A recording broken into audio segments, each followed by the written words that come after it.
En este momento con el diputado José Luis Porcel, a quien le agradezco mucho por esta comunicación. Diputado, gracias por este contacto. A ver, el presidente habla de los gastos que se hace en un momento en que además impide las exportaciones que podrían más o menos salvar y tratar de recuperar un poquito de los dólares. ¿Cómo ve esta situación? ¿Cómo analiza esta postura del presidente frente a la crisis del dólar en el país?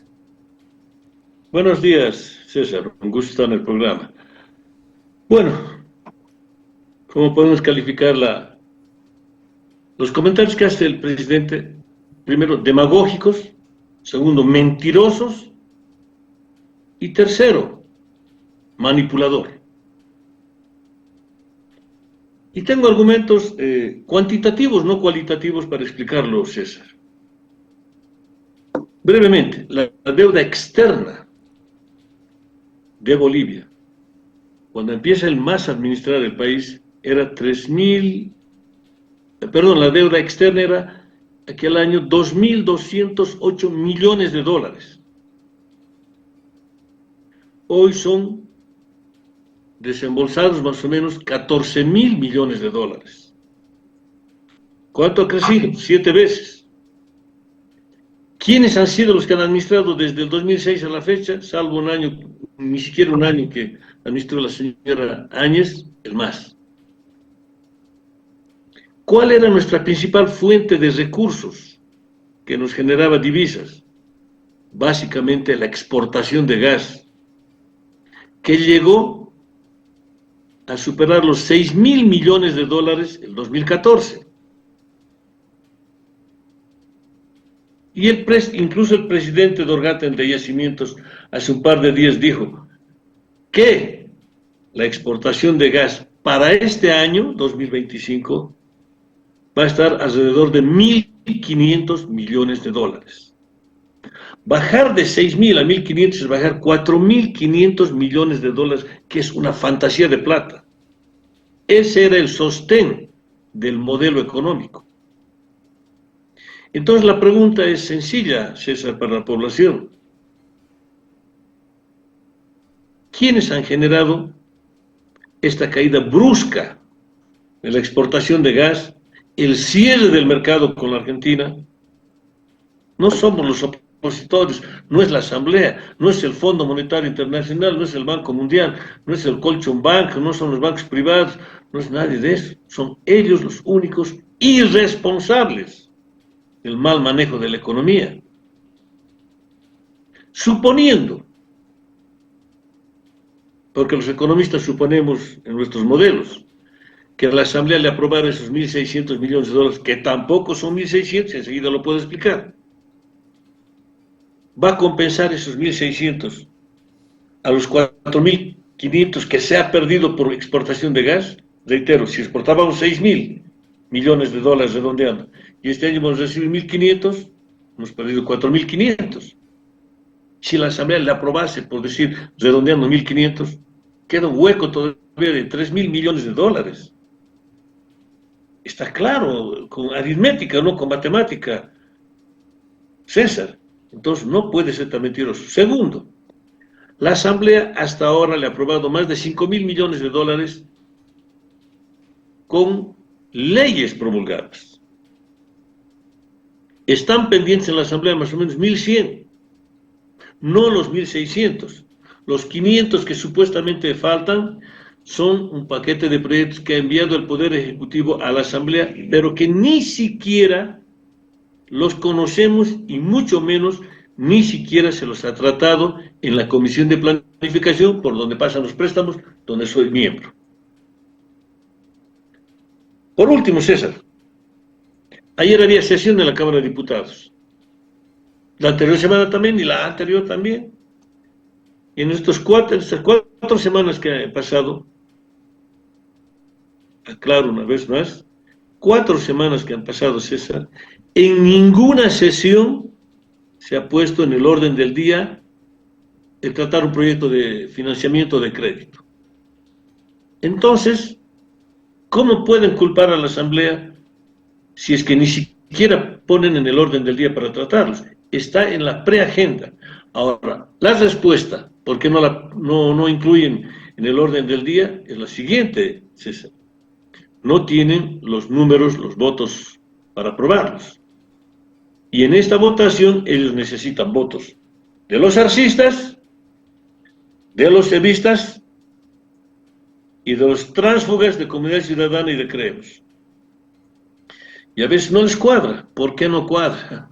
Porque algunos colegas diputados viajan, están en comisión, piden permiso, se enferman o los hacen enfermar o cualquier cosa, la cuestión que no hay.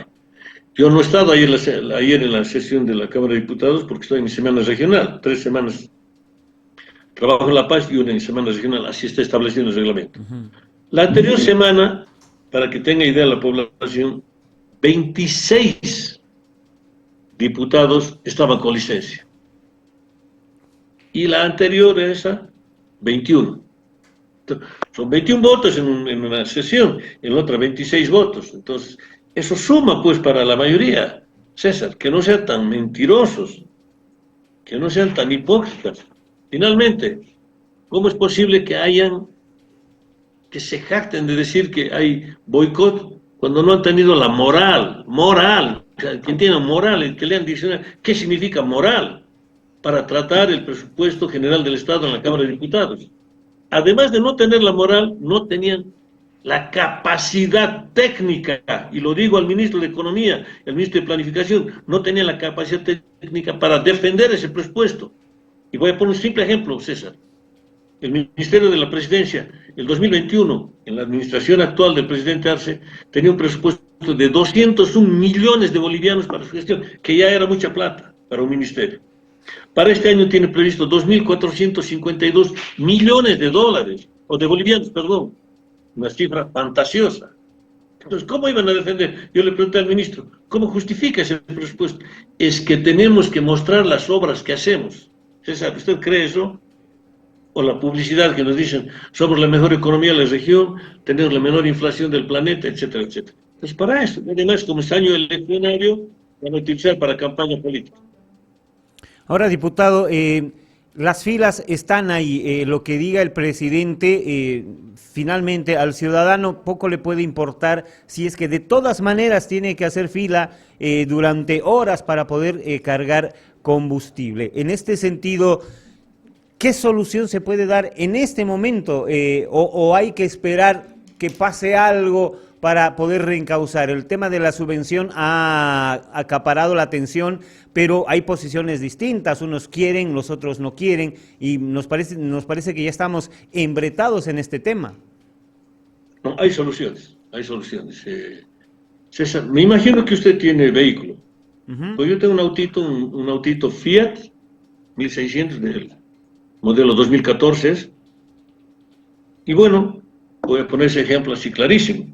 Se puede empezar a levantar la subvención al combustible en el parque automotriz privado. Y yo le propuse eso en la Cámara. Los vehículos del modelo 2020 al 2025 privados deberían pagar el precio de la gasolina internacional, porque se supone que son personas de ingresos de medios para arriba o altos, ¿correcto o no? Claro. No cualquiera tiene un vehículo BMW, qué sé yo, de esa. Entonces los que tienen eso tienen posibilidades. Los vehículos del 2020 al 2010, privados nuevamente, deberían pagar por lo menos un 60 o 70% del precio internacional. Tendrá que ser su caso, como el mío, pero somos de clase media, digamos, a ese sector privado. Y los demás abajo pueden pagar un 50%. Y al sector de transporte público, que son flotas, micros, trufis, etcétera, no habría que quitarles la subvención, que sigan con esa subvención para proteger de una u otra manera a la mayoría de la población que se desplaza en las ciudades hacia los mercados, hacia su trabajo, interdepartamental, interprovincial, etcétera. Entonces, es una medida que sí se la puede y se la debería aplicar. ¿Qué puede significar esto? Reducir en gran medida el déficit fiscal. Aliviaría a la presión del Estado. ¿Se puede o no se puede? Es como en su familia o en mi familia, cuando estamos en crisis, ¿qué decimos? Hay que cuidar la energía eléctrica, no todos los focos tienen que estar encendidos. Eso dice mamá, papá, eso decimos. Es una práctica muy sencilla, muy doméstica que deberíamos hacer, pero el gobierno no lo hace. Ahora, hay otro factor también, dos factores más que son determinantes y que no están en manos de la ciudadanía ni de la Asamblea, son estrictamente en manos del gobierno, del Poder Ejecutivo, no porque me lave las manos. Uno, la cantidad de vehículos que se llaman chutos, se estima que son 700.000. El gobierno hace vista gorda al ingreso de eso. Esos consumen gasolina y diésel de estaciones de servicios públicas y privadas. Entonces, ¿quién les está dando esa gasolina y ese diésel? Son los surtidores públicos y privados. No hay un adecuado control. ¿En manos de quién está el control? Del Estado. Segundo, no podemos negar que hay contrabando de combustible. ¿Y dónde están las disposiciones del Poder Ejecutivo del presidente que para combatir el contrabando puede, por ley, utilizar a las Fuerzas Armadas y a la policía? Pero se hace la vista gorda. Por último, la cereza del pastel, lo ultimito que pasó la semana pasada. El policía que ha sido asesinado estaba conduciendo un vehículo robado. ¿Cuál fue la explicación del viceministro? No, lo tenía en sus manos hasta que aparezca el dueño. O sea, César, usted y yo, ¿robaremos algo o tendremos algo robado y hasta que aparezca el dueño lo podemos usufructuar, utilizar? No, pues, nuevamente. Creo que al gobierno le entregaron en el 2006 un diccionario donde no incluye la palabra moral, no incluye la palabra ética, se han debido hacer un diccionario especial para ellos, o lealtad. Entonces, estamos así de mal, pero tenemos que cambiar por el bien de nuestros familiares, de nuestros hijos, de nuestros nietos, bisnietos y generaciones que vengan, porque estoy convencido de algo. Hay mucha corrupción en el país, pero no todos somos corruptos. Habemos personas malas y también habemos personas buenas con buenas intenciones. Y yo creo que sí hay eso y tenemos que apelar a eso para que este gobierno se vaya y bueno. ¿Se acuerda, por último, César? Estamos ya por empezar. Empieza el carnaval, pero después viene la cuaresma. Y hace 2000 años, un discípulo de Cristo, por traicionarlo, se ahorcó. Si eso tuviera que ser en Bolivia, faltarían árboles para que se ahorque. Entonces tienen que utilizar los postes de luz en las ciudades. ¿Se entiende, no es verdad? Clarísimo, diputado. Yo debo consultarle algo más, diputado, y tiene que ver con esta medida que ha asumido el gobierno con la restricción de exportaciones en un momento en el que se clama por dólares. ¿Es entendible? El argumento es que se está cuidando el bolsillo del boliviano, sin embargo, el bolsillo del boliviano cada vez está más hondo porque no encuentra plata. Evidentemente, estoy comparto plenamente con usted, César. A ver, ¿cuáles son las bondades de la exportación? Empecemos por ahí. La exportación le da una imagen positiva al país, le genera divisas porque a cambio de las exportaciones vienen dólares, genera impuestos para el Estado y genera empleo. Entonces, si el Estado está actuando en contra de esto, está actuando, es como estaría dándose un tiro en la cabeza. No está pensando en eso. So pretexto de proteger al consumidor, está cometiendo tremendos errores. Los ganaderos, especialmente de Santa Cruz, le han demostrado al Estado, con cifras, que lo que ellos producen alcanza para el mercado interno y también alcanza para la exportación.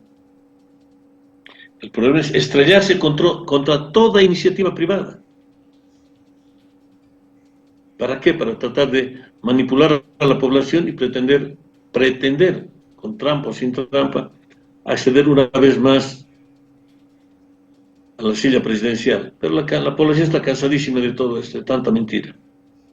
Y además, César, este show mediático que utilizan entre artistas y evistas, que se pelean, que se dicen, que no se dicen, es para tapar precisamente el mayor problema que tenemos en Bolivia, que es la economía, que está afectando, lacerando a todas las familias de la población.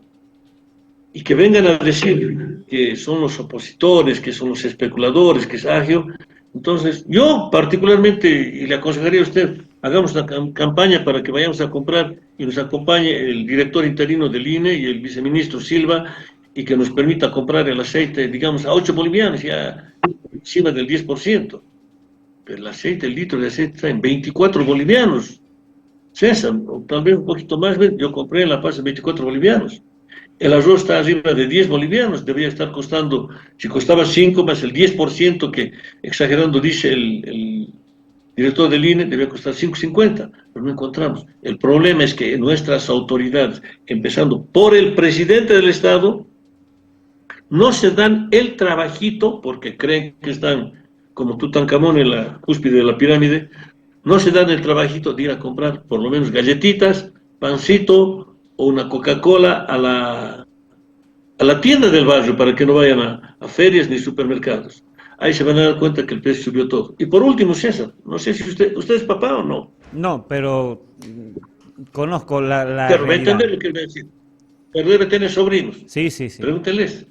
Sí, si a sus sobrinitos el recreo que le daban el año pasado, si le alcanza ese mismo monto para comprarse, lo mismo que se compraba en su recreito, no le alcanza.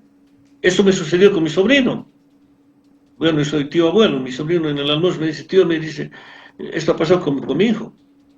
Me has reclamado antes de la vacación del año pasado, yo le daba 2.50 de recreo, en tercero de escuela, creo. Vuelve la vacación, papá, no me alcanza para comprar lo mismo, tienes que darme 4.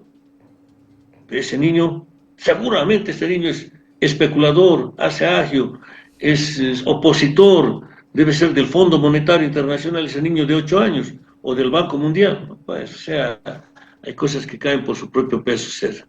Entonces, es cosas muy elementales que la población sí las entiende, las vivimos, pero lamentablemente parecería que el presidente con los comentarios que hace me hace dudar hasta de su formación académica, porque un economista tiene que estar al corriente de todo, pues es normal que los economistas vayamos los fines de semana al mercado, no solamente porque somos muñequeados algunos, sino también porque debemos ir a saber lo que sucede en el mercado.